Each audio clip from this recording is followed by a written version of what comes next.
उसमें कोई दूसरी चीज नहीं बच जाती। आनंद में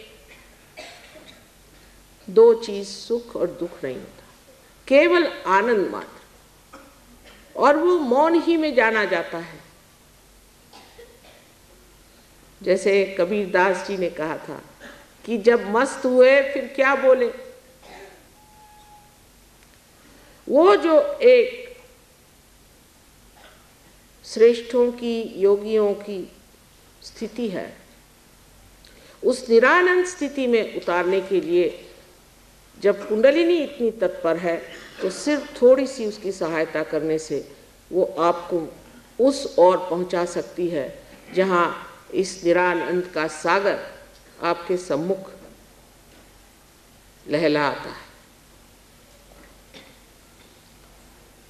इतनी काव्यमय कुंडलिनी की शक्ति है, इतना सुंदर उसका चलन वलन है कि देखते ही बनता है।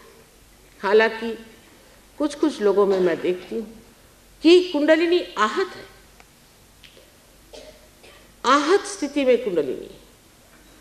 कहीं कहीं देखती हूँ कि जैसे कोई कमजोर माँ छटपटाती हुई किसी तरह से अपने बच्चे को पुनर्जन्म देने के लिए धीरे धीरे उठती है, गिरती है, उठती है, गिरती है।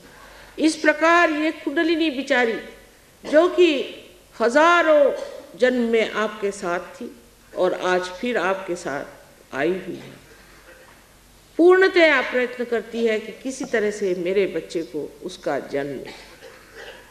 ये करुणामयी माँ, प्रेममयी माँ, ये आपको किसी तरह से तकलीफ कैसे दे सकती, जिसने हजारों वर्षों से यही प्रतीक्षा की कि मेरा बेटा किसी न किसी दिन इस शुद्ध इच्छा को पूरित करे और इस योग को प्राप्त करे, वो आपको किसी प्रकार से भी दुख नहीं दे सकते। लेकिन मैंने आपसे जैसे बताया, दुनिया में इतने कटु लोग हैं कि जो शुभ और उच्च चीजें हैं उनके प्रति भी कोई आदर नहीं रखते, उनको किसी भी चीज के प्रति आदर नहीं होता है। वास्तव में ये लोग स्वयं का भी आदर नहीं करते, इसलिए ये समझ ही नहीं सकते कि संसार में कोई चीज उच्च हो सकती है, या ऐसी कोई विशाल चीज हो सकती है, या ऐसी कोई महान चीज हो सकती है जो पूर्णतया पवित्र हो। हमारे सामने इतने संतों के उदाहरण होते हुए भी हम लोग भूल जाते हैं कि जब वो इस संसार में आए तो वो अपने लिए नहीं आए, क्योंकि उनको क्या करने का था, वो तो सब कुछ पाए हुए थे। वो कुछ देने के लिए हमारे पास आए थे और जो उनको देना था वो उन्होंने काम हमारे अंदर, हमारे शरीर के अंतर्गत कर दिया। सिर्फ उसकी जानकारी हमें नहीं, बाह्य से हम जरूर उनके गुण गाते हैं, उनके गाने गाते हैं, उनकी प्रशंसा करते हैं, लेकिन हम इससे अभी अभिज्ञ हैं। अभी तक हमने ये जाना ही नहीं कि वो स्वयं हमारे अंदर बसे हुए इस कार्य के लिए तत्पर हैं। एक बार कुंडलिनी का जागरण होने दीजिए, तभी ये कार्य होगा।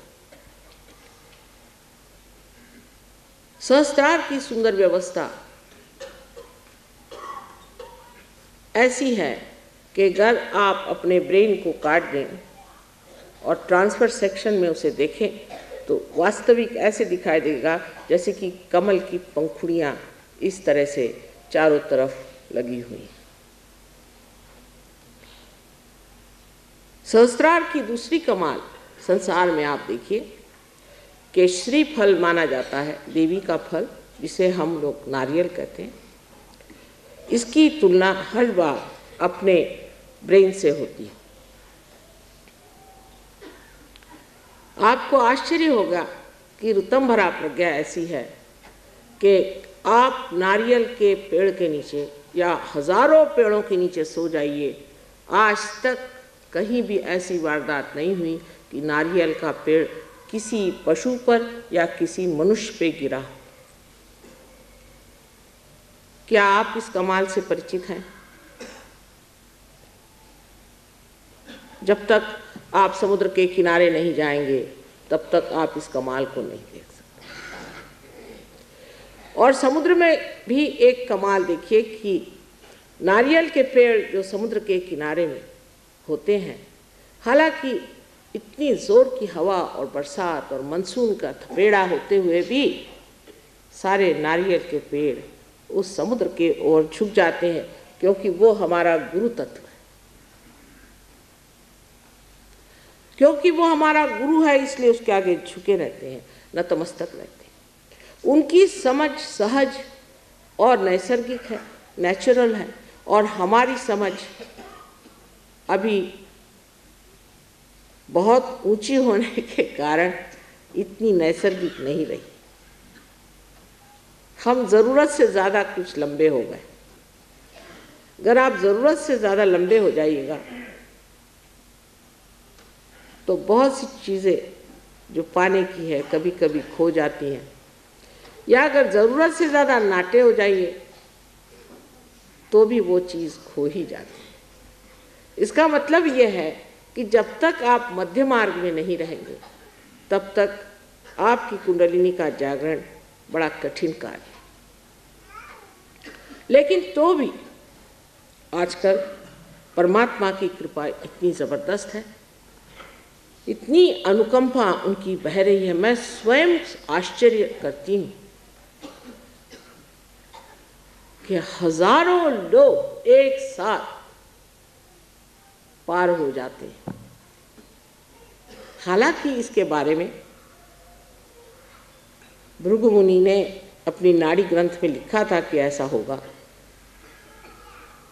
और सबकी बीमारियां अपने आप ठीक हो जाएगी, सबकी तकलीफ़ें दूर हो जाएंगी और कुंडलिनी सहज में ही जागृत हो जाएगी।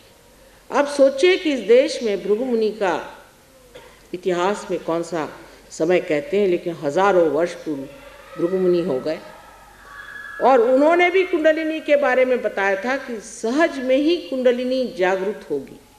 इसका मतलब वे जानते थे। लेकिन हम हमारे देश के जो लेखक हैं, हमारे देश के जो प्रवक्ते हैं, दृष्टा हैं, बड़े बड़े ऊंचे संत साधु हैं, इतने ही नहीं, यहाँ के जो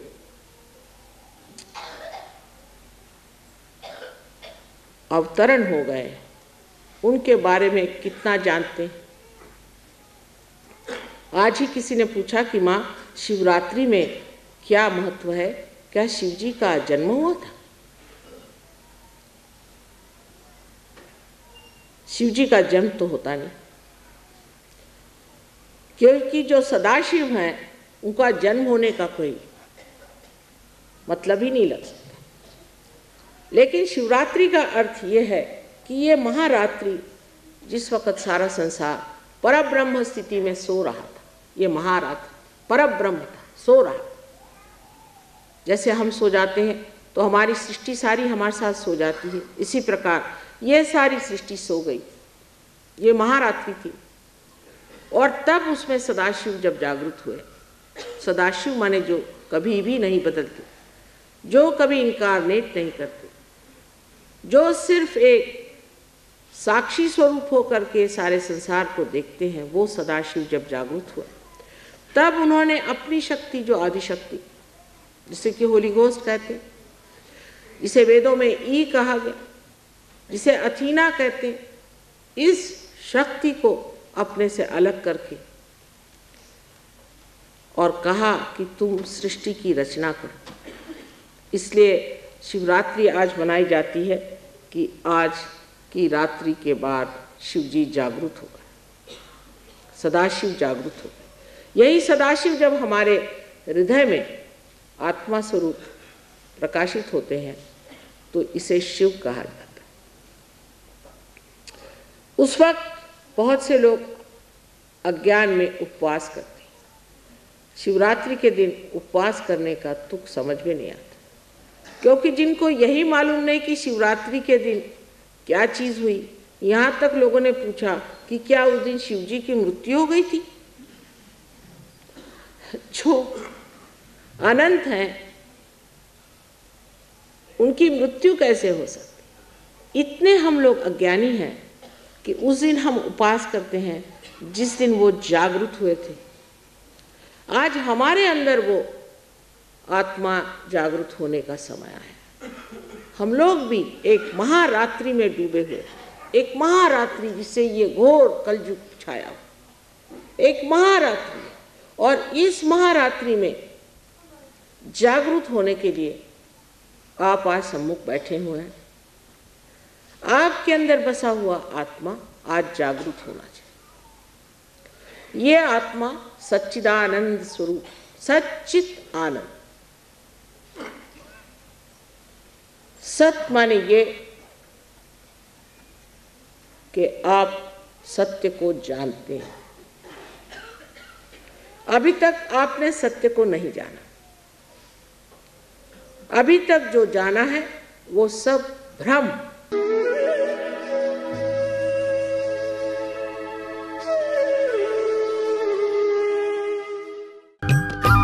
सब्सक्राइब कीजिए कुंडलिनी जागरण को और प्रेस कीजिए बेल आइकन को, जिससे कि आपको मिल सके हमारी लेटेस्ट वीडियो सबसे पहले।